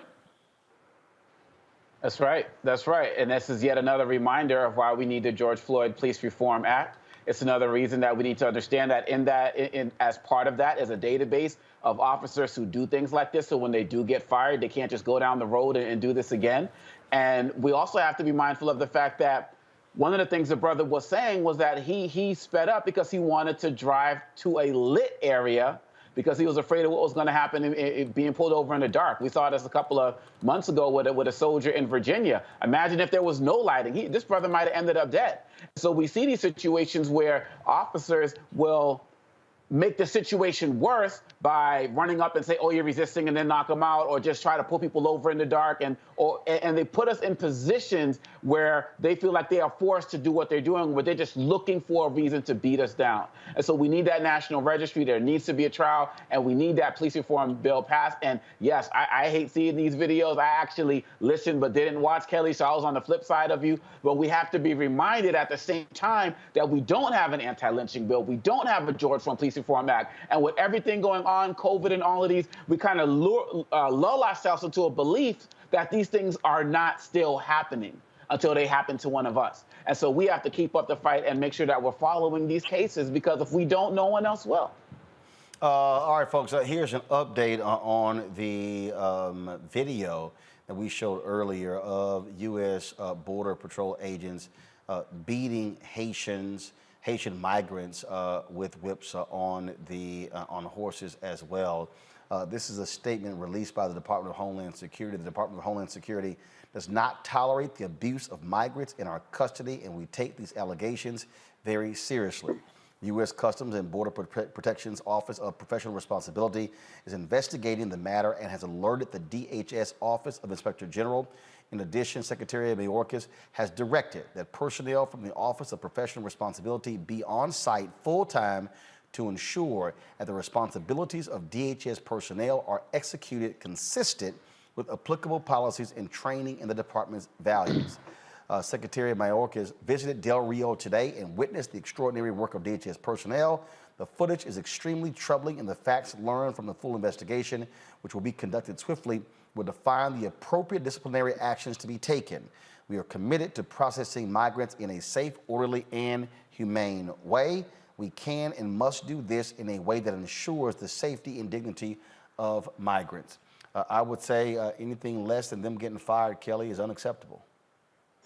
I don't see what's humane about a man with a whip on a horse whipping Black people into submission when they are clearly of no threat to the men on horses with whips. Like, there's no excuse for this whatsoever. And like I said before, or at least I tried to say before, this administration knew what was going on at the border. This administration knew that they were equipped in this way. And if they didn't, they weren't doing their due diligence as an administration regarding who is guarding the border. This is unacceptable on so many fronts. I mean, I'm sorry. It's just unacceptable. It is unacceptable. And that statement to me was a load of BS until I see something otherwise physically, tangibly change. Absolutely. I'm Congo. I found it interesting. I was kind of reading that with a little bit of a third eye, and they talked about cheating people with dignity who are in our custody. And I'm like, okay, well, if these guys didn't fully cross the border yet, if they're kind of like still on the Mexico side, does it justify what they did? You know what I'm saying? And so I thought that was very interesting in terms of how it was worded. But like Kelly said, until we hear some real consequences and see some real action, in addition to all of the other nonsense that needs to stop, like stopping these flights and letting people know, not letting people know where they're going, these are just words to try to quell a situation, but we need to see some real consequences. Absolutely, and so we will be looking for more of that and so to see what happens next. So, yeah, it's going to be quite interesting. All right, folks. You know what time it is?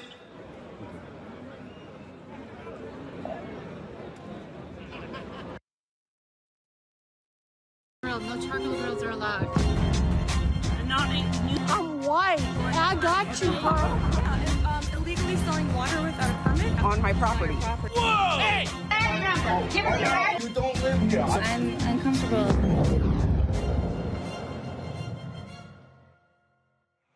Well, a Karen in Connecticut slaps and harasses a young sailor in a pizza parlor. Watch this. Disgusting fucking piece of shit. Ma'am, you're on camera. I would leave now before I call the police. Yeah. I will call the police if you don't leave. No, you are not permitted to grab my phone. You're not permitted to grab this hat. Yeah. I don't know where this behavior is coming from. And just let him be. Just let him be. Show his uniform. Show his uniform. Let him be. Show his uniform. You disgrace the U.S. You disgrace the USA. You fucking piece of shit. You put me on it. You put me on. You put me on freaking. Put me on. Put me on. Hey Williams, can Put me on. Can you give me Chief's number?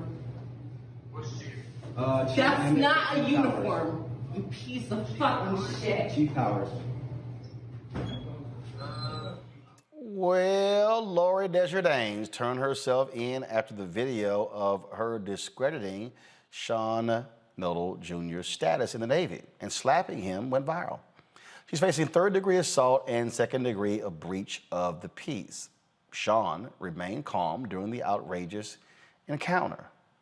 See, here's the deal, and this is what we got to confront this, Omakongo.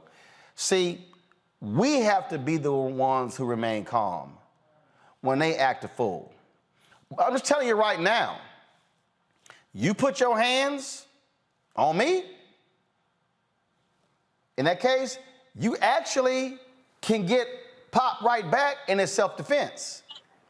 The problem is, and I talked about this when, I remember the football video game. It was a Pittsburgh game. That here's the other problem. When you do respond, you might get countersued. They might try to arrest you. Now you're dealing with this whole legal battle, and so you're sort of stuck in this conundrum. But these folks are just out of their damn minds. Completely out of their minds. Man, I don't understand. I mean, I understand how he was able to maintain his composure, but it seems like going off of what you're saying, because, you know, police show up and let's say he does respond, you know, physically, they're going to come for him first, period, bottom line, right? And so we have to understand that. And so we do have that legal recourse, but I'm thankful for social media, thankful for these cameras, because that's our recourse, Roland. Yeah, it's going to be extra time, you know, filing these lawsuits and all of these other types of things. Luckily, she got fired from her job as well, but that was because we were doing the work. And when I say we, I'm talking about everybody out there who knows that this is unacceptable. And there's going to be some situations where we're not going to be able to keep calm because ultimately the system is still going to be stacked against us in some way, shape, or form. But we deserve better than this. And isn't there also extra charges that there could be for attacking somebody who's a member of the military as well? And to be quite honest, this is kind of connected to the Hoffmeyer thing, man. You just see it at every level. They're trying to come for us, whether it's our hair, whether it's a uniform, whatever it is. And enough is enough. Man, it's enough. I agree. Kelly? Absolutely. To me, when I first saw this, it was very reminiscent to me of how soldiers would come home from war, you know, World War I, even Vietnam War, and still be discriminated against under Jim Crow laws and the like. Like, she felt in her heart of hearts like she just knew this man wasn't a real soldier because he was a man of color, because he was Black or whatever ethnicity he is. And the fact that she felt so emboldened to assault someone, a soldier no less, because she thought he wasn't a soldier, shows me that it does not matter whether you're in uniform, whether you've served your country or not. Your skin is viewed as a threat. Your skin is viewed as a weapon. And that is what needs to stop here. It is a culture of white supremacy and arrogance and, frankly, stupidity that creates the caucasity that this Karen possessed to actually, you know, have the unmitigated gall to reach out and touch somebody offensively to the point, you know, it does not make sense to me. It's absurd. I keep saying, these folks gonna end up getting their ass whooped, and then they're gonna, oh my God, I got beat. Don't put your hands on people. Don't put your hands on people. All right, folks, some sad news. That is this here. Comedian Anthony A.J. Johnson, best known for his role as Easy on Friday, appeared in many other films, including House Party, Minister Society, Lethal Weapon 3, The Players Club, and BAPS. He has passed away. His family announced that he passed away at the age of 55. No cause for death was given. He also appeared on Martin and Malcolm and Eddie. And so certainly our prayers go out to comedian A.J. Johnson. Man, 55 years old. Also, Pastor Carl Bean has been laid to rest. He was a Motown artist who released the 1978 Billboard charting song, I Was Born This Way, which inspired Lady Gaga's Born This Way. Archbishop Bean funeral took place on Saturday. He became a pioneer in the gay community, starting the Minority AIDS Project and Unity Fellowship Church movement in LA for openly lesbian, gay, bisexual, and transgender African Americans. Growing, the church grew into a national movement, creating the first Black church for the LGBT community. Archbishop Carl Bean passed away at the age of 77. Also, family, friends, and fans got to say their final farewell to award-winning gospel singer Lee Williams. Williams founded Lee Williams and the Spiritual OCs, a quartet formed in the late 1960s. They performed soul-filled gospel music for nearly 5 decades. The group won several Stellar Awards and a Soul Train Award. Williams' funeral was held in his hometown of Tupelo, Mississippi. He passed away at the age of 75. All right, folks, certainly thoughts and prayers go out to all of them, these African Americans who have passed away, and so we certainly honor their work and what they contributed to our society. All right, folks, coming up next after this very quick break, we're going to talk about your workouts. What you need to do to, if you think you're doing stuff right, you ain't seeing the results, how do you switch that thing up? That's next on Fit, Live, Win, right here on Roland Martin Unfiltered, streaming on the Black Star Network. When you study the music, you get Black history by default. And so no other craft could carry as many words as rap music. I try to intertwine that and make that create whatever I'm supposed to send out to the universe. A rapper, you know, for the longest period of time has gone through phases. I love the word. I hate what it's become, you know, and to this generation, the way they visualize it. Its narrative kind of like has gotten away and spun away from, I guess, the ascension of black people.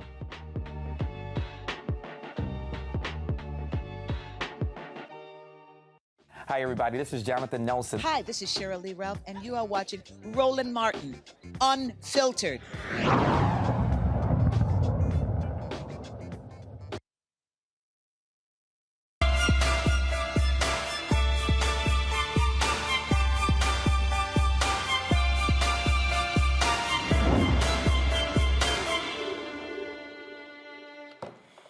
All right, y'all, we all want to get in better shape, so people hit the gym, but what happens if you don't have a trainer? How do you know you're working out correctly? Here to tell us about the top 5 workout mistakes is Dooley Lucius, the founder of Effect Fitness in Atlanta. Glad to have you back on the show. I got a text message last time you were on from somebody who used to work for who said, boy, you had that country boy on the show. I'm sure glad to see him doing well. That was Tyler Perry. Yep. Shout out to Mr. Perry, man. Absolutely. All right, let's talk about these top 5 mistakes. Number 5, the biggest screw up folks make when they are working out.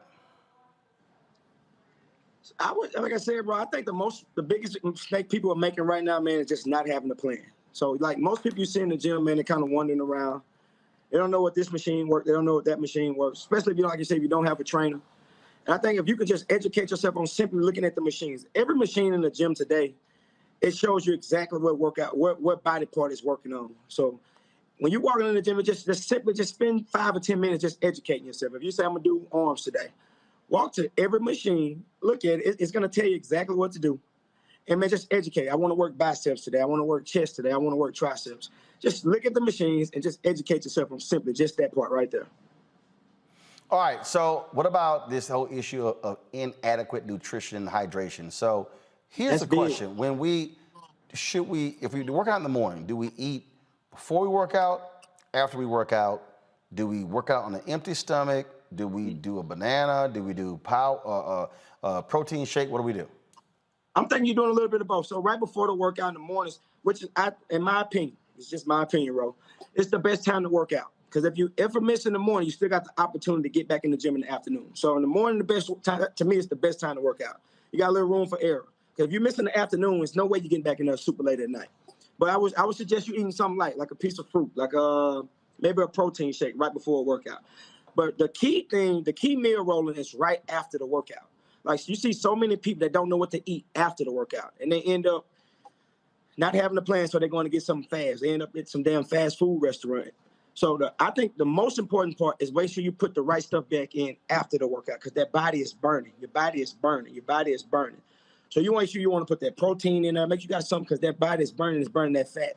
So you want to make sure you're putting the right stuff back into your body after the workout. Okay. All right.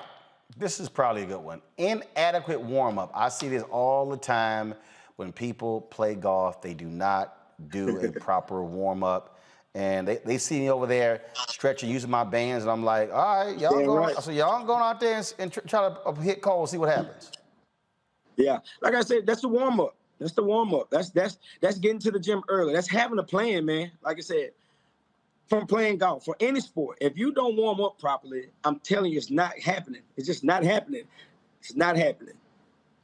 All right, let's see here. This is probably, I don't know if Kelly and Congo, y'all have this issue. Resting too long in between sets. How long are we supposed to rest? 5 to 10 seconds max, man. 5 to 10 seconds max. But that's where that accountability. 5 to 10 seconds, not like 30? What? No way. Okay. 5 to 10 seconds, man. You got to be back in that next set. You got to be back. But that's what I'm telling you. If you might not have a trainer, but you got to at least have an accountability partner. Even trainers don't like to work out by themselves. Like, I never like to work out by myself. So 5 to 10 seconds, that one person go, you should be hopping right back in after them. Okay, all right, let's see here. All right, no flexibility training. Explain that. That's just the same way you talking about warming up properly. Most people, like I said, have no clue what that means. But that just means just getting warm, man.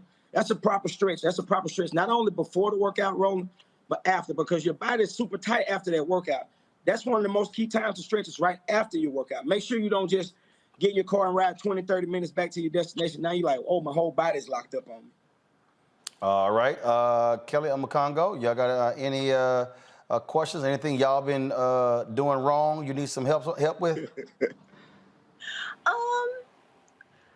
When I'm in the gym, I'm actually pretty good at it. But what about for those who don't have the gym membership, who still want to work out? What tips do you have for them who are just getting started? A lot of my friends, myself included, we canceled our gym memberships because of COVID. So the working out and stuff has been increasingly difficult, even more than it was when I was going in the gym, because now I'm afraid to go in the gym because I'm just like, ew, COVID, you know? So how do you, any tips for like inside the house, or because now it's getting colder, so you can't do the outdoor stuff as much. So any tips that you can give us, that'd be great. And back to the same thing, right? Whether you're on subscribing to some app, whether you're on YouTube, like I said, you find you somebody where you know that you can relate to as far as we're talking about just getting that body moving. We're talking about music. We're talking about just stepping. Body weight exercises. You don't need a whole bunch of equipment anymore. Like I said, most of the people going to the gyms don't know how to use these pieces of equipment anyway. So whether we're doing high knees, whether we're doing the basic jumping jacks, the squats, there's just the sit-ups and the push-ups, you literally just start with that. You create your regimen and you just stick to that every day. You can do squats, sit-ups, push-ups, and high knees every single day. You can do that every single day. You're not going to overload on squats, sit-ups, and push-ups because you use your legs every day, you use your arms every day, and you need to be using your stomach every day. So you'll be fine with that. Omokongo? So one of the questions I have is about rest, because people used to say, you know, every other day, get your workout in. Now you're seeing some of these apps, they're saying 21 days straight. Where do you see it as it relates to resting your body nowadays? It's going to be different. It's going to be different per your body. You know what I mean? Like I said, what may work for me won't work for you. And that's why it's so key to not listen to people who just say, okay, 21 straight days. Some people, ain't no way you can handle that. And then what if I feel great on the 21st day? Why would I stop? You know what I mean? So I always tell people, it's for you. It's for you. These workouts are for you. That's why you need to find out exactly what works for your body. I'm not one of these people to come tell you what worked for me and help me get in shape. I want to work with you on what you need for you and your body. All right, then. All right, Dooley, where can people find you? Effect Fitness, man, on Instagram. Same thing on Facebook. Follow us. Hit us up, man. Download our app, Effect Fitness on Demand. Y'all promise you'll love it. You promise we gonna love it? I promise you'll love it. Right from your own living room. You ain't got to come to the gym. Well, look, Doc, we certainly appreciate it. And again, folks got to get right. You know, we've got, of course, the winter season coming up. And so I'm quite sure folks want to be straight. Don't want to get caught off guard in the season. We appreciate it. Thanks a lot. Thank you, Ro. All right, thank you very much. All right, folks, that is it for us. Let me thank Omokongo and Kelly for joining us on our panel today. Folks, we're going to stay focused and connected when it comes to what's happening with the Haitian migrants in Texas. I will be pressing the White House again to get somebody on the show. Hopefully, we're going to have the Congressional Black Caucus on the show tomorrow as well. If y'all want to support what we do, be sure to join our Bring the Funk fan club. Where every dollar you get goes to support this show. Cash App, $RM Unfiltered, PayPal.me/R Martin Unfiltered, Venmo.com/RM Unfiltered. Zelle is Roland at RolandSMartin.com, Roland at RolandMartinUnfiltered.com. Don't forget to also download the Black Star Network app. That's right, folks. You can watch us right there on the app on your iPhone, your Android phone, Apple TV, Android TV, Roku, Amazon Fire TV and Fire Stick, Xbox One, plus Samsung Smart TV. So please support what we do, folks. We are at 12,000 downloads. We already passed 10,000. Our next goal is to get to 20,000. So let's make it happen. Share with others. Spread the word, folks. We got some great stuff that we're doing. And I cannot wait to unveil the next steps for us. That's it. I'll see you guys tomorrow right here on Roland Martin Unfiltered on the Black Star Network. Holla!